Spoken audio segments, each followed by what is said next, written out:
પાછળ પડી ગયા તો પાછળ પડી જવું સારું કે તારે કરવા માંડે ને હવે તો કોઈ ન કરતા હો તો એક શ્લોક, એક નામ ત્રિવિધ નામાવલીનો, એક શ્લોક પુરુષોત્તમ સંસ્થાનનો કે અડધો શ્લોક, 5 શ્લોક ભાગવતનો ગુજરાતીમાં આપણા 3 ભાગ 4 ભાગ જે કંઈ આપણા કચ્છ માંડવીથી પ્રાપ્ત વલ્લભાચાર્ય ટ્રસ્ટ દ્વારા 4 ભાગમાં ભાગવતી છે, ખાલી ખોલી અને અડધો શ્લોક પાઠ કરી ભાગવત પાઠ ક્યારેક તો પારાયણ થશે થોડું એ અડધો શ્લોક અને અડધો શ્લોક કોઈ ન કરે, 5 શ્લોક કોઈ ન કરે, કમસે કમ એક બે પેરેગ્રાફ તો વાંચે જ. આટલું રોજ કરે કદાચ નિયમ લે કે એક જ લીટી વાંચીશ તો એક લીટીમાં દૂર થશે, આપોઆપ એક પેરેગ્રાફ વાંચશે, 2 પેરેગ્રાફ વાંચશે, 10 શ્લોક 20 શ્લોક વાંચશે. આપણે એટલું જ કહેવાય 5 શ્લોકનો પાઠ કરવો ભાગવતનો. અને ભાગવતના મહાત્મ્યમાં કીધું છે કે ભાગવતનો 5 શ્લોકનો પાઠ કરતા હોય તો જેટલા પણ શાસ્ત્રમાં સાધનો બતાવ્યા છે એ બધા જ સાધનોની કોટી ગણું સાધન એ થઈ ગયું. ભાગવતનો પાઠ કરોડો ગણું સાધન, જેટલા સાધન યજ્ઞ સોમયાજ્ઞ મારી સોમયાજ દીક્ષિત અનંત વિભૂષિત આ મહારાજથી સોમયાજ્ઞનું બોર્ડ લગાવી અને ભૂતિ લેવા બધા દોડી જાય, અક્ષર લેવા દોડી જાય, ગીત લેવા દોડી જાય, કાંઈ કરવું ન પડે. આવા કોટી સાધનો જે છે ભાગવતના પાઠથી થઈ જાય. ભાગવતના મહાત્મ્ય ખાલી ભાગવતનો પાઠ કરીએ, જેના ઘરમાં 5 શ્લોકનો પણ ભાગવતનો પાઠ થતો હોય એ ઘરની પણ તીર્થ છે, એ સાક્ષાત એ તીર્થ છે એમ પુરાણ કહે છે. અને આ ભાગવત એવું પુરાણ છે કે બીજા પુરાણનું ગાન કરે છે. ભાગવત પુરાણ એવું પુરાણ છે કે પદ્મ પુરાણ એમ કહે છે કે ભાગવતનો પાઠ પોતાનું માત્ર નહીં, ભાગવતનું માત્ર કહે છે કે ભાગવતનો પાઠ કરવાથી આ ઘર તીર્થ થઈ જાય છે, કૃષ્ણ ત્યાં નિવાસ કરે છે, ત્યાં કૃષ્ણ ત્યાં જ બિરાજી રહ્યા છે. કારણ કે વિરોધાય પ્રવિષ્ટોયમ શ્રી ભાગવતાણમ, ભગવાન વિરોધાનસિંહ ક્યાં પધારી ગયા? ભાગવતમાં બિરાજી ગયા. કૃષ્ણ સાક્ષાત જે કૃષ્ણનું જે સામર્થ્ય છે એ ભાગવતનું સામર્થ્ય છે. એટલે ભાગવતનો થોડો દર્શન કરી લઈએ. ભાગવત દર્શન ભગવાન દર્શન છે, અડધો શ્લોક 5 શ્લોકનું દર્શન કર્યું તો પણ ભાગવત જે છે ન તો દ્રષ્ટા બોલી નારાજ રાધકાના તથા ભૂલ ને દ્રષ્ટા અને વધારે આનંદ લેવો તો બોધી તો વિરાજે છે, બોધી દ્વારા એનો આનંદ લઈએ. આ જેટલો લેવાય એમ તો ઓછું છે. અને આપો આ વિષય એ છે કે ભજન બીજું બહુ લાંબુ નથી. ભાગવતનો પાઠ માટે પ્રયત્ન કરવો, સેવા માટે તમે બીજા સેવા માટે પ્રયત્ન કરવો, સેવા બને એટલું પ્રયત્નપૂર્વક ભગવત સેવા કરવી, ઠાકોર સેવામાં સંમિલિત થવું. અને ક્રિયાવત તો ક્રિયાવત છે, ક્રિયાવત પણ ક્રિયા પણ કૃષ્ણ સેવાની ક્રિયા છે. આ સેવા તો છે આદિ ભૌતિક સેવા, પણ સેવા કૃષ્ણ સેવા છે.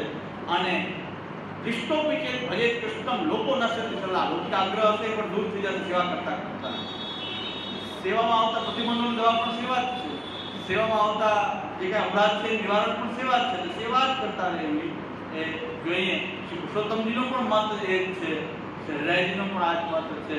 એટલે જે કાંઈ છે અત્યારે તો મીમાંસા શાસ્ત્રનો નિયમ છે, સંભવતી દ્રષ્ટ ફલકે સતી અદ્રષ્ટ ફલ કલ્પનાયા અન્યાયા. તમને સામે ફલ દેખાતો એને ફલ ન માનવું, અને જે દેખાતું નથી એને ખાલી ફલ માનવું એ તો અન્યાય. અદ્રષ્ટ ફલ કલ્પનાયા અન્યાયત્વાદ.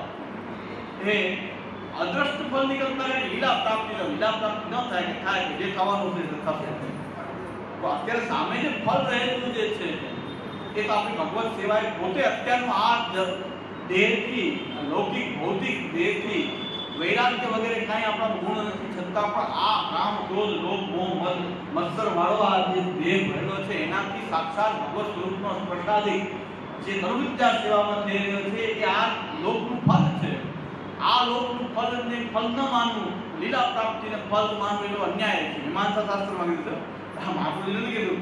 મીમાંસકો કહે છે કે સંભવતી દ્રષ્ટ ફલકે સતી, સામે ફલ સામે હોય એને ફલ ન માનવું, અને સ્વર્ગમાં ફળ મળશે એવું માનવું તો અન્યાય, એ યોગ્ય નથી. એટલે અહીંની જે સેવા છે અહીંનું સૌથી મોટું ફલ રોજ ભાગવત પાઠ થવો, રોજ સેવા થવી એ પોતે ફલ છે, અહીંનું ફલ છે. કારણ કે આનાથી તો આગળ જતા બીજા ફલો પણ આનાથી થવાના છે. તો આનું મૂળ ફલ તો આ છે કે આપણે સેવામાં આપણો દિવસ રીતે અને ભાગવત પાઠમાં આખા દિવસ પર્યંત આખો દિવસ ભાગવત પાઠ તો તેની બદલે દિવસમાં એકવાર ભાગવત જોઈ ઠાકોરની સેવા કરીએ તો આપણે કૃતકૃત્ય થઈ ગયા છીએ, કારણ કે આ જન્મનું તો આ ફળ જ છે. એટલે કદાચ મરતા હોય છેલ્લે તે કેવું છે કે એક શ્લોક ભાગવતનો સંભળાવી દો, અને ઠાકોરજીની સેવા જો એ સમયે ન થઈ શકતી હોય તો એક શ્લોક ભાગવતનો પાઠ કરવા દો મને, પછી મરવું છે. યમરાજા ઊભો રહી જાય, ઊભો રહી જાઓ, કાંઈ વાંધો નથી, એક ભાગવતનો શ્લોક પાઠ કરી જાઓ.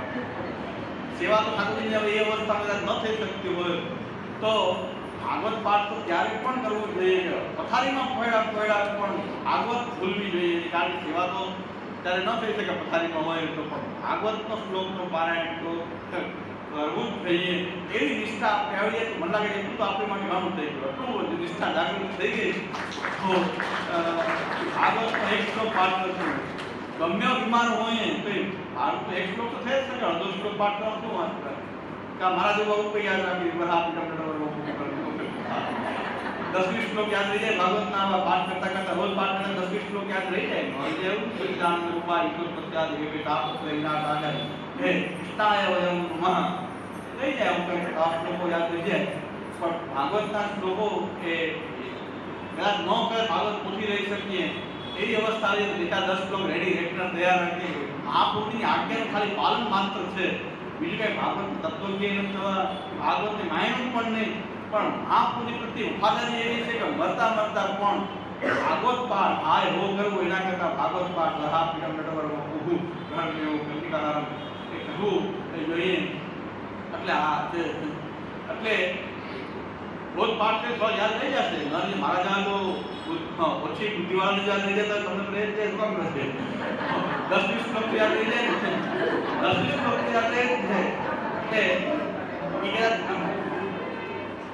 એટલે સેવાનું તો એવું છે કે આપણે સન્મુખ આવે અવસ્થા ન હોય તો સેવામાં ન જઈ શકીએ, છતાં પણ સેવા થઈ શકે. પથારી પડ્યા પણ સેવા થઈ શકે. એક ભાઈ તો ફ્રેક્ચર થઈ ગયો, કેમ સેવા થાય? મેં કીધું ફ્રેક્ચર થઈ ગયું તો કાંઈ વાંધો નહીં, આપણે ઠાકોરજી જ્યાં બિરાજે છે ત્યાં ખાટલો રખાવો, ત્યાં સૂતું રહેવું અને ઠાકોરજી નિર્ખા કરવું શું થઈ રહ્યું છે.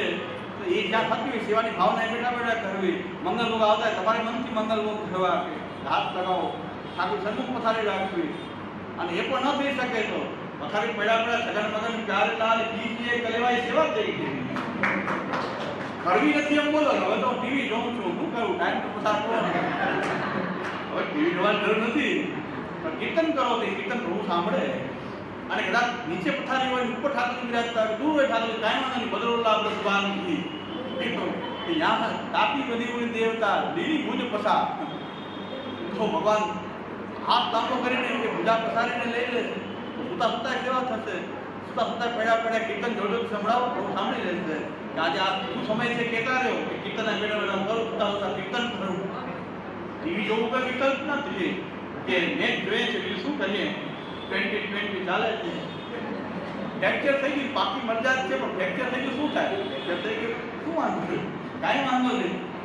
ભજનનો ભાવ છૂટવો જોઈએ નહીં.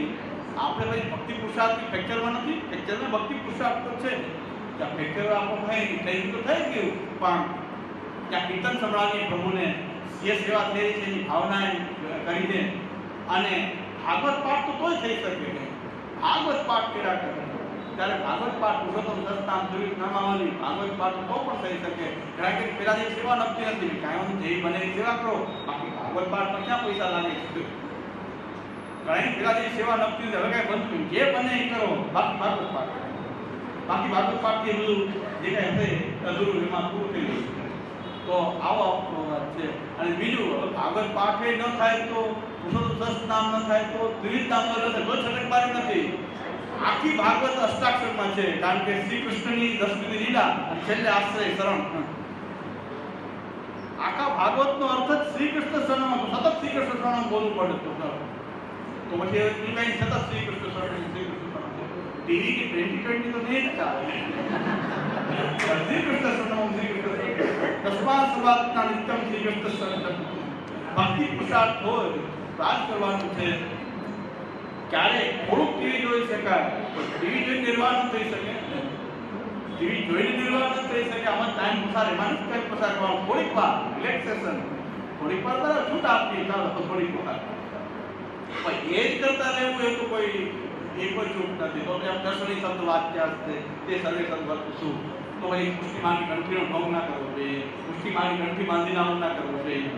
આટલું કમસે કમ બીજું કાંઈ કે એ ન થતું હોય છેલ્લે કૃપા કરો, મહાપ્રભુજી પર કૃપા કરો કે આ કંઠીને પાછી મહાપ્રભુને ચરણમાં રાખી દે કે હવે અમે લાયક નથી, આ કંઠીને લાયક નથી. અષ્ટાક્ષર શ્રીકૃષ્ણ ત્રણ ભાવના પણ ના રાખે અને અમારી જે ભાવના પણ નથી કે ભક્તિને દ્રઢ કરવાની કરીએ, ભક્તિ અમારો પુરુષાર્થ બને એવી અમારામાં કોઈ ભાવના જાગૃત થાય તો મહાપ્રભુની કંઠી કમસે કમ એ મહાપ્રભુને ચરણાવી બોલાવી હવે આ લાયક, આ કંઠીને હવે લાયક અમારો ગળું આ કંઠીને લાયક નથી.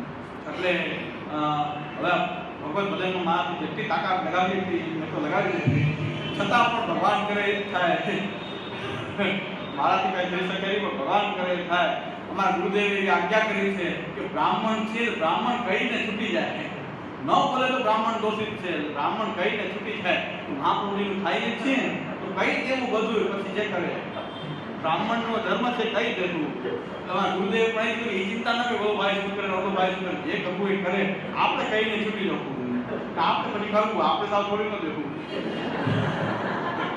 એટલે આવું છે. અને હવે આપણે આગળ થોડીક વાર લાગી પણ છતાં બી કોઈ ટોપિક પૂરો થાય આપણે પ્રમેય રચનાનો હવે બીજી કઈ વાડીઓની વાત નહીં આવે. પ્રમેય રચનાનો